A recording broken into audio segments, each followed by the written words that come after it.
Le 10h midi, Sud Radio Média, Valérie Expert, Gilles Gansman. Bonjour à toutes et à tous, très heureuse de vous retrouver en ce lundi 6 janvier. Très bonne année à vous. Nous vous souhaitons le meilleur pour vous, vos proches, et évidemment à l'écoute de Sud Radio. Bonjour Gilles. Bonjour Valérie, et bonne année. Bonne année. On s'était souhaité bonne année déjà le premier, mais là c'est la rentrée.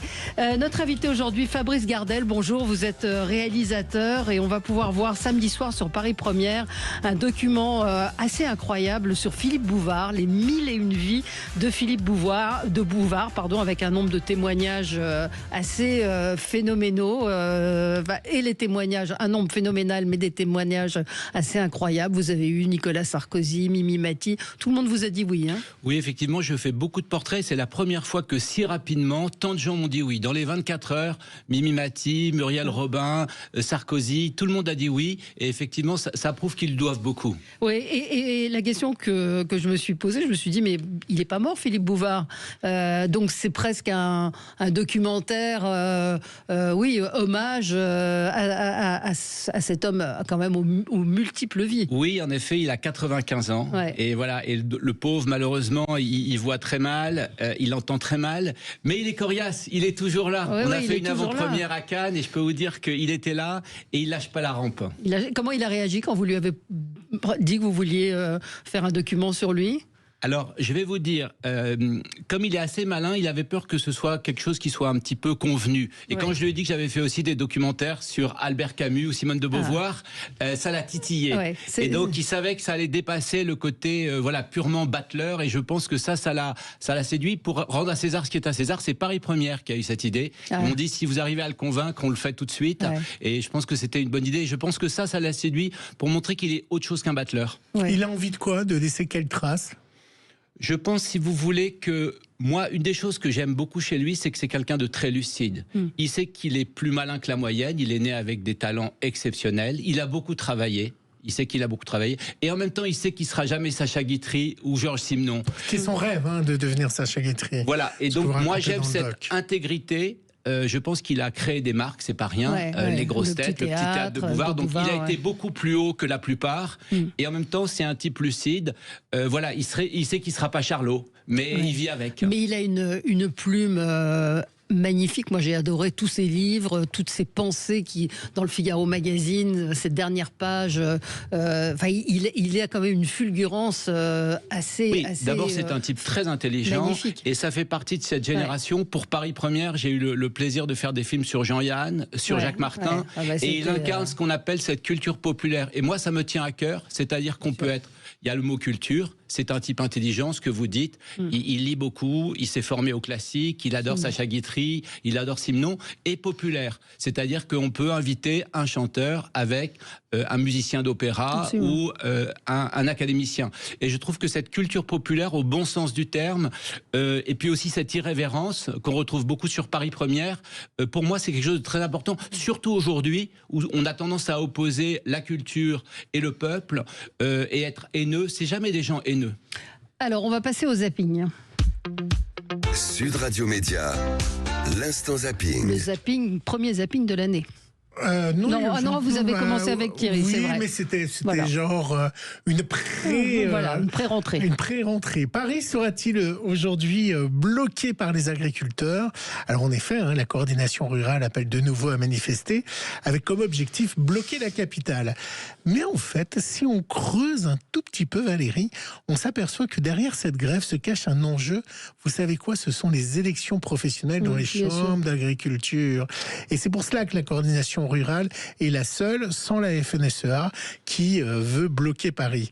Et moi qui croyais que c'était une lutte justifiée. Reportage de TF1.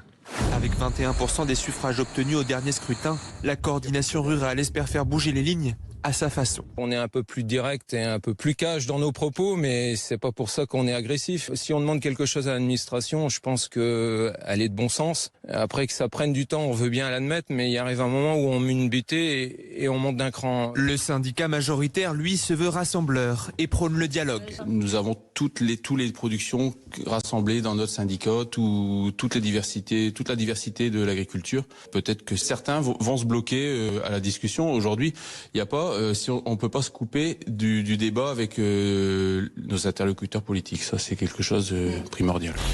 C'était BFM, hein, excusez-moi. C'était hier soir sur BFM. Cétacés, de voir des cétacés dans les... Oui. Bravo. Dans les aquariums comme celui du Marienland d'Antibes qui a donc fermé ce week-end. Et même si on ne sait pas quoi faire de ces orques, le bien-être animal a eu la peau du parc.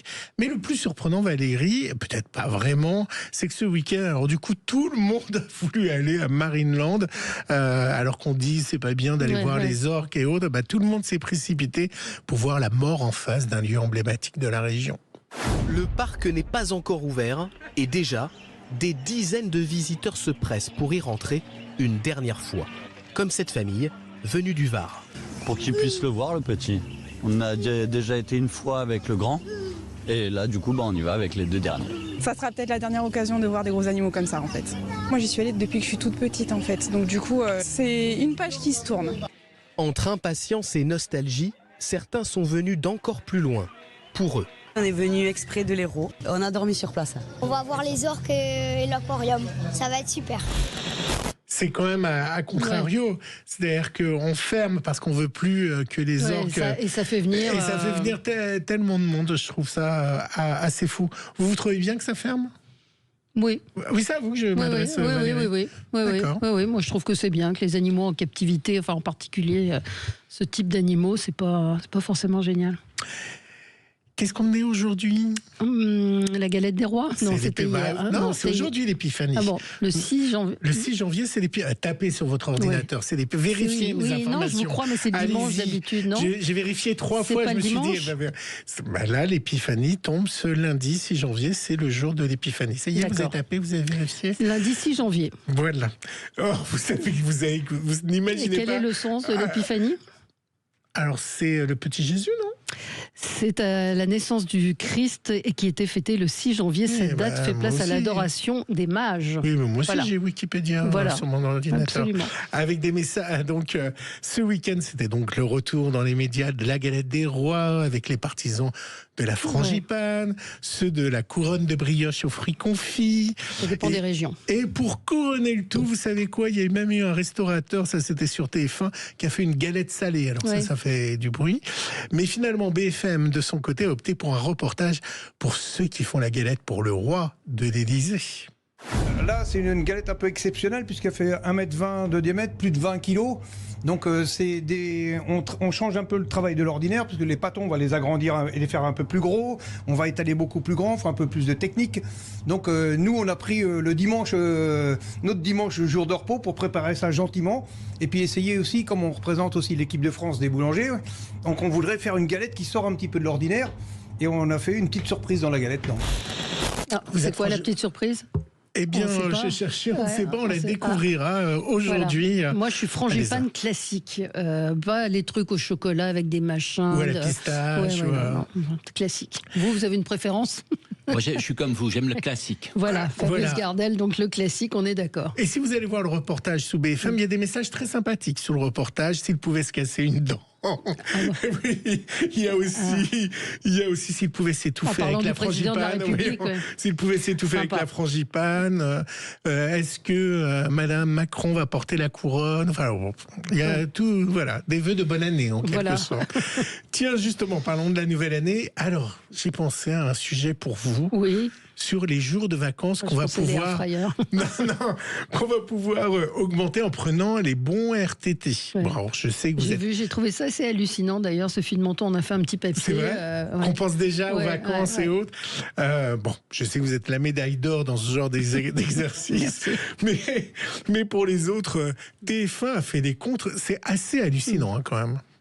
2025 sera l'année jackpot des jours de repos, à condition de poser astucieusement vos congés payés. Au mois de mai, vous pourriez ne pas voir votre bureau pendant un long moment. Les 3 jours fériés, le 1er, le 8 et le 29, jour de l'Ascension, seront des jeudis. Si vous vous absentez les vendredis suivants, vous profiterez de 3 week-ends prolongés. Du coup, on a presque 15 jours là. Oui, ça fait un mois de mai où on travaille assez peu. Ouais, c'est pas mal. L'année prochaine, tous les jours fériés, excepté la Toussaint, tomberont en pleine semaine. Le 14 juillet sera un lundi, le 15 août un vendredi et le 11 novembre un mardi. Avec ça, pour seulement 25 jours posés dans l'année, grâce aux jours fériés et aux ponts, il est possible de bénéficier de 57 jours non travaillés. 57 jours non travaillés, incroyable. Hein. Alors Stéphane, que je salue, notre auditeur favori, nous précise qu'il n'y a pas... Bonne année à Stéphane, qu'il n'y a pas de fèves ni de couronne à l'Élysée dans la galette. Ben, c'est pas ça, c'est que c'est religieux en fait. Donc c'est une galette simple qui est à l'Élysée. Voilà. Mais il a raison en plus. Ouais. À nos auditeurs. Et pour finir, je finis en musique. Vendredi dans la boîte à secrets, vous savez, l'émission de France 3, ça pleurait toutes les minutes. Et ce n'était pas. Clara Fabian. Voilà. Vous l'avez vu. J'ai vu des extraits. Bon, ils n'ont pas pleuré à cause des audiences de Gladiator, qui étaient juste en face, mais à cause des surprises comme celle de Vita, qui a chanté à Lara Fabian. Je pensais que vous me passeriez Nikos. C'est quand même mieux, Nikos. Nikos dans la Starac ? Oui, non, qui est venu chanter sur le plateau de la boîte à secrets. Il n'aimait pas Vita. Et toc. Bon, allez, on écoute Vita. Immortel, immortel, j'ai le sentiment d'être celle qui survivra à tout ce mal, je meurs de toi. Voilà. Mais demain, vous me passerez Nikos, parce que Nikos, ça fait Depuis quand vous regardez les variétés ? Je ne regarde pas les variétés, je suis accro aux réseaux sociaux, donc je vois tout. Voilà, oh là là. Parce que vous l'avez peut-être regardé, non ? Vous ne l'avez pas regardé ? Si, je l'ai regardé. Vous auriez vu Nikos. Allez, dans un instant, on va parler d'un très très grand Philippe Bouvard. Le 10h midi, Sud Radio Média, Valérie Expert, Gilles Gansman. Sud Radio Média, l'invité du jour. L'invité du jour, Fabrice Gardel, vous êtes réalisateur et avec Édouard Becler, vous avez réalisé ce document qu'on vous recommande, qui va passer samedi soir sur Paris Première à 21h, les 1001 vies de Philippe Bouvard. Je dis le grand Philippe Bouvard parce qu'il était petit par la taille. Enfin, on ne parle pas de lui au passé, mais petit par la taille, mais immense par le talent. Il a marqué toute une époque. Il vient d'annoncer, il y a quelques jours, l'arrêt de sa carrière. Après combien il a fait il a fait plus de 70 ans de carrière. Il a commencé de journaliste très très tôt. Il était passionné de journaliste, il a commencé à 18-19 ans. Et on va découvrir, on va pas tout raconter, mais on va découvrir dans le documentaire quand même cette vie assez incroyable qu'il a eue, avec un passé, des blessures qui l'ont construit.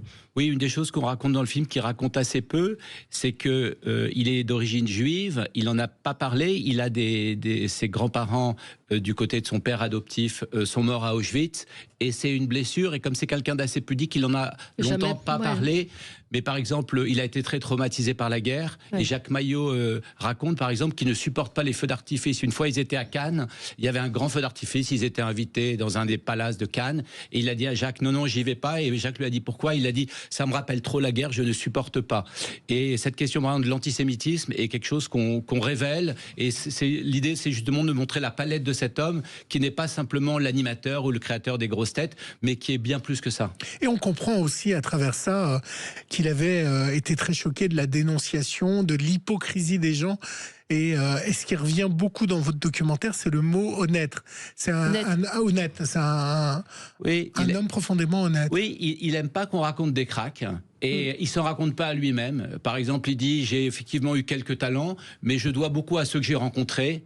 On en a parlé tout à l'heure, il sait qu'il n'est pas Charlot. Voilà, il n'est pas Charlot, c'est la vie. Il sait qu'il est petit, vous parliez de ça, il y a Mimi Mati qui témoigne dans le film. C'est très drôle ce qu'elle dit. Alors, elle dit, je pense qu'il était content parce qu'il avait trouvé quelqu'un qui était un peu plus petit que lui. Voilà. Oui, non, ça lui donnait l'impression d'être grand en face de moi. Voilà, et du coup, c'est quelqu'un qui se raconte pas d'histoire. Pareil pour le pognon. Il a gagné beaucoup d'argent, il assume. Il dit, voilà, j'ai gagné du fric, j'en dépense, j'en fais dépenser les autres, il va au casino.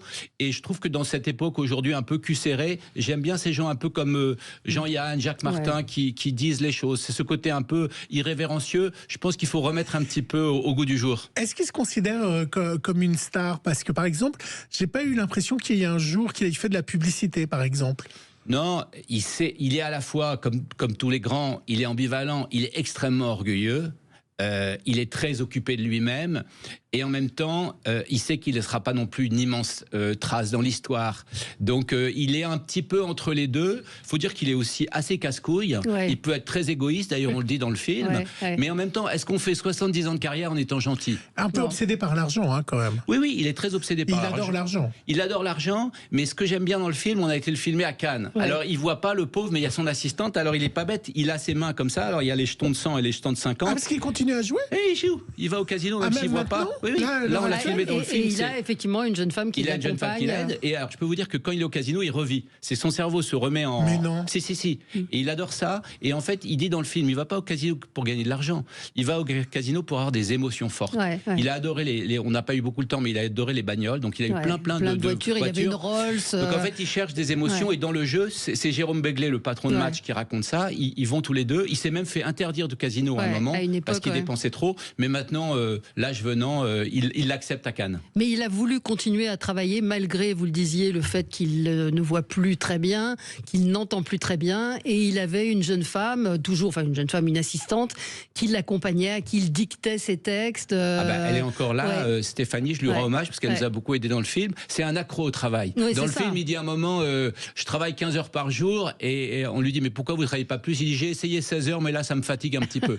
Et en fait, non, mais là aussi, c'est une grande honnêteté. C'est-à-dire que, honnêtement, Muriel Robin le dit dans le film. Il est né quand même avec un talent. On ne sait pas pourquoi il est capable de tenir, vous faites de l'antenne, 5 heures d'antenne en direct. Absolument. Il est incroyable. Il a interviewé la Terre entière. On a oublié ces séquences qu'on peut revoir d'ailleurs. Alice Sapritch, il a eu tout le monde. Il a eu tout le monde, des stars, des comédiens, des hommes politiques. Il a vraiment eu tout le monde. Il y a une séquence assez drôle dans le film où on le voit avec Delon, il fait chanter les Moulins de mon cœur à Delon. Il y a une séquence assez amusante avec Johnny Hallyday. Oui, ça c'est très drôle. En fait, il est marrant parce qu'il est quand même tout petit. Johnny quand même était un costaud. Et en fait, on voit que c'est lui qui mène la danse. Et Sarko le raconte en disant, vous imaginez Johnny devant vous. Et en fait, c'est pas Philippe Bouvard qui est transpercé par les yeux de Johnny, c'est l'inverse. Ouais. Alors, dans votre doc, il est fasciné par les hommes politiques. Le premier qu'il rencontre, c'est René Coty, ça ne nous rajeunit pas. Et donc, il rencontre tous les présidents, sauf De Gaulle, parce qu'il va se dégonfler. Il y a une chose qui n'est pas dans votre documentaire, c'est est-ce qu'il a rencontré Emmanuel Macron? Je crois qu'il l'a croisé, mais en fait, il était déjà assez âgé, donc ça l'a pas marqué. Je me suis posé la question parce qu'il a eu un lien très fort avec Mitterrand alors qu'ils étaient opposés dans les idées politiques. Sur Mitterrand, c'est amusant, et il l'assume, il est plutôt un type de droite. Et on va pas se raconter d'histoire, il est plutôt un type de droite. Mais en fait, il s'intéresse plus aux gens qu'aux idéologies. Et il raconte dans le film, par exemple, qu'un jour, il reçoit un petit mot de Mitterrand qui l'invite à l'Élysée. Alors, c'était pas... Ah non, parce qu'il avait fait un billet méchant sur Mitterrand. Alors, Mitterrand lui demande de venir à l'Élysée, il le voit. Et puis, ils vont pas du tout parler politique ou s'engueuler, mais ils vont parler de Jules Renard, le journal de Jules Renard. Parce que tous les deux étaient passionnés de littérature. C'est un de ses livres de chevet. Voilà. Et il raconte dans le documentaire après que pendant des jours, Mitterrand lui a envoyé des petits mots à la main, des exemplaires de Jules Renard, alors qu'il y avait la guerre, je ne sais où. Voilà. Et donc, il y a ce truc, moi, qui me touche beaucoup et qui a touché aussi Édouard Beclerc, c'est qu'il préfère les gens aux idées. Absolument. Où il y a aussi Macha Merrill dans le documentaire qui est plutôt à gauche. Macha Merrill, elle a supporté. Et en même temps, il l'invite aux grosses têtes et ils s'entendent très bien. Voilà. Donc ça aussi, je pense que c'est une leçon pour les nouvelles générations. On peut ne pas être d'accord et ne pas s'insulter. Ce que vous évoquiez au début, le fait que tout le monde vous ait répondu positivement en très peu de temps, c'est le fait qu'il ait aussi lancé un nombre de gens absolument incroyables. C'est-à-dire ce pif qu'il a eu, alors le petit théâtre de Bouvard évidemment, mais les grosses têtes aussi, cette équipe qu'il avait rassemblée autour de lui était absolument incroyable. Il se trompait pas beaucoup sur les gens, donc Muriel Robin, Mimi Mati, les nuls, Légitimus, Bigard. Tous les inconnus, pas les nuls, les inconnus. Les inconnus, pardon. Et il se trompait pas, il a un instinct sur les gens, et souvent comme c'est quelqu'un, on l'a dit, sur la judéité, mais par exemple il était très mauvais élève, ça aussi je trouve que c'est sympa pour les gens de dire il était nul à l'école, il n'a pas eu le bac, et ça n'empêche pas de faire une belle carrière, donc ça c'est des valeurs pour ça, et il repérait notamment les autodidactes, et il repérait aussi les gens qui avaient un peu des failles. Par exemple, Muriel Robin raconte dans le documentaire qu'elle-même vient d'une famille très dysfonctionnelle, on l'appelait la morveuse, voilà, et en fait ils se sont reconnus, donc il va vers des gens qui sont un peu cassés. Alors Éric Revel me dit, Philippe Bouvard donc, a fait sa dernière chronique sur Azur TV, qu'Éric Revel dirigeait à l'époque. Il dit, j'ai adoré ses chroniques qu'il enregistrait chez lui, qu'il enregistrait chez lui tous les vendredis avec son chien à côté de lui et son rire. C'est vrai qu'on n'a pas parlé de son rire alors que votre doc commence sur le rire de Philippe Bouvard, qui était quand même un truc de dingue. Quoi. Le rire de Silvio, tout le monde s'en souvient, il ose comme ça. Et effectivement, il y a... Mais ce que raconte Philippe Chevalier aussi dans le documentaire, c'est quand il rit vraiment. Parce que c'est pas quelqu'un de gentil, il n'est pas particulièrement aimable avec les gens, ou vous le faites rire. Mais ce que dit Philippe Chevalier, c'est qu'il ne juge pas la personne, il juge le sketch. Il dit, ce sketch-là ne me fait pas rire, mais vous pouvez revenir demain, et si vous me faites rire. Voilà. C'est avant tout un grand, vous faites de la radio, c'est pas où je vais dire ça, mais c'est avant tout surtout un grand professionnel qui a beaucoup bossé. Alors on le voit dans le documentaire, et puis nous on l'a eu il y a 1 ou 2 ans ici. C'est vrai qu'il est diminué, comme disait Valérie, aussi bien la vue que l'oreille, que l'ouïe.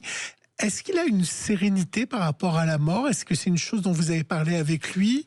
C'est quelque chose dont il a peur, ou il y a une sérénité de l'homme âgé? Je pense que c'est Muriel Robin le dit à la fin du film. On l'a dit, ses grands-parents sont morts à Auschwitz. Il n'a pas été beaucoup aimé par sa mère. Il a eu une mère très dure. Son père est quand même parti avant son naissance avec le pognon. Ouais. Donc c'est quand même un trajectoire. Donc c'est sûrement pas quelqu'un de calme, c'est quelqu'un d'énervé. Muriel Robin dit ça. Pourquoi tu es toujours énervé, Philippe? Et donc je pense que la contrepartie de cette espèce de boulimie de travail, parce qu'il s'arrête pas de travailler, est quand même, je pense, une peur de la mort. Et je pense que c'est pour ça qu'il s'arrêtera jamais. Nous on l'a filmé en juin. Il continue, alors que le pauvre voit vraiment très mal, à dicter ses chroniques à son assistante. Non, je pense qu'il mourra en scène. Mais justement, c'est une question que je me posais. À un moment, vous savez, on rend les hommages et autres, et il va rester que finalement les grosses têtes et le petit théâtre de Bouvard, alors que je pense qu'il aurait aimé qu'on parle d'autre chose de lui. Finalement, il est très fier de ces 2 créations. Je pense qu'il est les deux. Je pense qu'il sait qu'il a été, moi ça me touche, il a été au bout de son destin. Il savait qu'il avait un talent, il a travaillé, il a fait chier beaucoup autour de lui, il a été très dur, notamment très dur avec sa famille, très égoïste. Mais il y a sa femme dans le documentaire. Oui, il y a Colette qui est son pivot, c'est-à-dire qu'ils se sont beaucoup... Ils sont toujours ensemble. Oui, ils sont toujours ensemble. Ça fait 70 ans, et je pense qu'il a beaucoup d'admiration pour Colette, et je pense il est quand même assez instable, comme souvent les grands créateurs. Enfin, moi j'ai vu la même chose chez Jean-Yann, j'ai vu la même chose chez Jacques Martin. C'est quand même des gens un peu fêlés. C'est des séducteurs, donc ils ont besoin. Donc Colette, d'un pivot, d'un pilier, d'un point de repère. Ils ont vraiment besoin de cette stabilité-là, sinon ils explosent en vol. Ouais. Il lui a tout de suite accepté l'idée du doc. Oui, je vous dis, quand je pense que le fait qu'on a travaillé avec Édouard Beucler sur Camus, sur Beauvoir, je pense qu'il était content, il a beaucoup aimé le film parce qu'il ne peut pas tout voir, mais il a entendu, et comme il n'est pas bête, il m'a dit ça fera une belle nécrologie, Fabrice. C'est exactement la discussion qu'on a eue avec Valérie par rapport à la date et à la diffusion. Est-ce qu'il a encore beaucoup d'amis qui viennent le voir? Oui, moi c'est une des choses qui m'a touché. Je vous disais que tout le monde a dit oui tout de suite, et des gens qui ont quand même des agendas très compliqués, parce que Muriel Robin, Nicolas Sarkozy ont d'autres choses à faire. C'était en plein bordel politique. D'abord parce que je pense que les gens savent qu'ils lui doivent beaucoup. Voilà, il y a une anecdote qui me touche beaucoup. Il y a Francis Perrin dans le documentaire, et on dit tout le temps ce qui est vrai. Il est un peu obsédé par l'argent, Philippe. Il a besoin d'en gagner, mais c'est sûrement une anxiété. Bon. Et puis un jour, Perrin arrive aux grosses têtes, et puis Philippe dit ça va pas, Francis. Il dit si ça va. Non, dites-moi, je vois que votre tête ça va pas. Il dit oui, j'ai un gros problème avec les impôts. Là, j'ai un très très gros chèque à faire. Je suis très ennuyé. Sans qu'il lui demande rien, Philippe a sorti son chéquier et il lui a fait un très gros chèque. Il lui a dit vous me le rendrez quand vous pouvez. Et je pense que les gens sont redevables, parce que honnêtement ils lui doivent beaucoup. Muriel Robin a commencé au théâtre de Bouvard, Mimi Mathieu aussi, et ça les gens bien ne l'oublient pas. Et moi ce qui m'a frappé, je fais beaucoup de documentaires avec Édouard Beucler et beaucoup pour Paris Première. Voilà. Et c'est rare. Tous les gens qui nous a conseillés sont des gens honnêtes intellectuellement. Vous avez dit plusieurs fois, il est méchant, il est. Oui, parce que c'est pas un gentil. Je peux vous dire que ni avec sa famille, c'est pas un tabou de le dire ça. Ses filles n'ont pas voulu témoigner. Pardon. Ses filles, non. Honnêtement, là, elles sont très contentes du documentaire. Il y a eu des avant-premières à Cannes avec l'ISNAR. Qu'est-ce que font ces filles dans la vie? Pardon. Il y en a une qui est journaliste. Là, il y a une grosse avant-première. Tout le monde vient. Je pense que le film, souvent, vous savez, ça sert à ça. Les films, c'est aussi pour moi, j'aime bien faire ça, tisser un petit peu des liens, et un petit peu au moment de la fin c'est bien que les gens se rassemblent. Mais cela dit, il n'a pas du tout, il s'est très peu occupé de ses 2 filles. Il n'a pas toujours été très sympathique avec Colette. Donc, non, c'est pas un type. Et donc, le film, quand il a été projeté, il s'est passé quelque chose dans la famille ? Oui, je pense que c'est une façon de dire quoi. À l'arrivée, si vous jugez quand vous allez être au bord de la tombe, il aura créé des marques, il aura été un des Français les plus populaires, il aura fait une belle famille, il aura gagné de l'argent, c'est pas si mal, non ? Ouais, très bien. Les 2 filles font quoi dans la vie ? Une journaliste, Isabelle Herré ? Oui, il y en a une qui a travaillé beaucoup avec son père, et une autre qui fait de l'immobilier aujourd'hui. Et ils se sont, ce qui est assez, c'est Sud Radio, tout le clan est à Cannes. Voilà. Donc en fait, ils se sont tous rassemblés à Cannes autour du patriarche, et je pense qu'il en est assez content. Et c'est vrai que ce film va sans doute les rassembler encore plus. Merci d'avoir été avec nous, Fabrice Gardel. Donc c'est samedi soir sur Paris Première à 21h, Les 1001 vies de Philippe Bouvard, que vous avez réalisé avec Édouard Beucler. Merci d'avoir été avec nous, avec des extraits formidables. On a tellement de plaisir à revoir Jean-Yann, à voir Jacques Martin, cette séquence où il l'enroule avec son micro. Franchement, c'est un très très bon moment. Et puis Valérie, ça sera disponible sur M6+ pour ceux qui ratent la diffusion en direct. Merci à vous. On se retrouve dans un instant avec Marc de la Villardière pour parler d'un tout autre sujet. C'est l'influence de la Chine, la guerre France-Chine, la guerre secrète. À tout de suite. Le 10h midi, Sud Radio Média, Valérie Expert, Gilles Gansman.